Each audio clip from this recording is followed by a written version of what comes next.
12 तारिख दिन Chandipur ITR LC3 क्षेपणास्त्र घाटी स्वल्प दूरगामी क्षेपणास्त्र परीक्षा कर दिन 3:19 समय क्षेपणास्त्र परीक्षण होता। एथिपाई सुचारू रूपे परिचालना जिला प्रशासन पक्षरु समस्त प्रस्तुति करा जायतिला।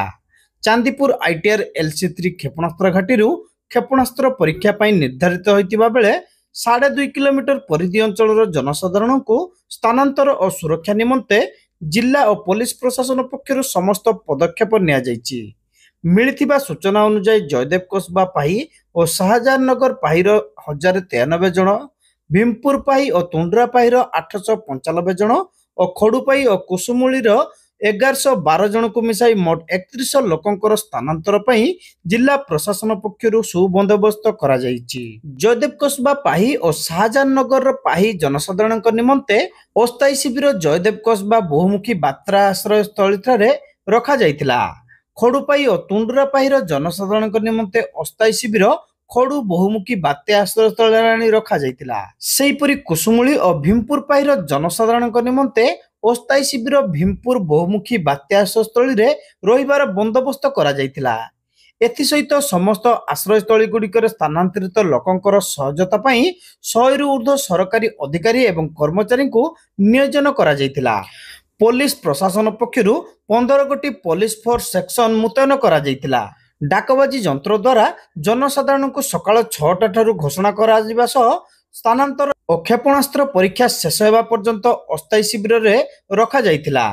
एही अस्थायी आश्रयस्थल जनसाधारण निमंते जलखिया एवं मध्याह्न भोजन सहित पानीय जलर व्यवस्था करा जायतिला।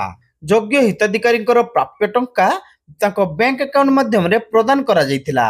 आज आपण मैंने जानते आमर आईटीआर चांदीपुर जो मध्यम धरणर क्षेपणास्त्र परीक्षा आज 12 तारिख से आमर 3टी आश्रयस्थली जो सामयिक आश्रयस्थली चिन्हित करागुड़िक आमर गोटे खड़ुपाई आउ गोटे आमर आज आपण मैंने जो अच्छा जयदेव कोसबार कराई आ गोटे भीमपुर कर 3टी आश्रयस्थली चिन्हित कर 3टी आश्रयस्थली पाखापाखि 3100 लोक जो पाखापाखि गाँव साधारण लोकों को आम स्थानांतरित करूँ।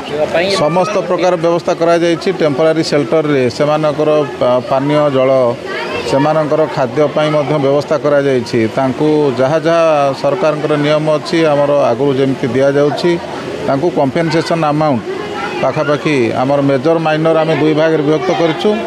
मेजर लोकों को आम एथरक 50 टका अधिका कम्पेनसेशन अमाउंट दि जाइए।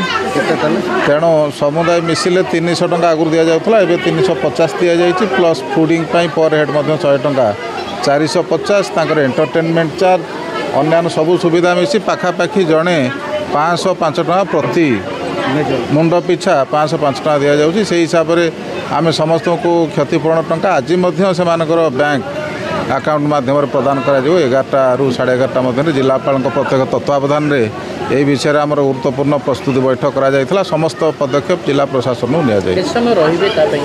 आमर जहाँ परीक्षा आईटीआर कर्तृपक्ष कहवा अनुसार आमर जोटा लास्ट टाइम अच्छी से पाखापाखि 2टा 3टा मध्य परीक्षा कर अनुमान कर 2टा 3टा पर्यंत से मध्यम धरणर क्षेपणास्त्र परीक्षा करा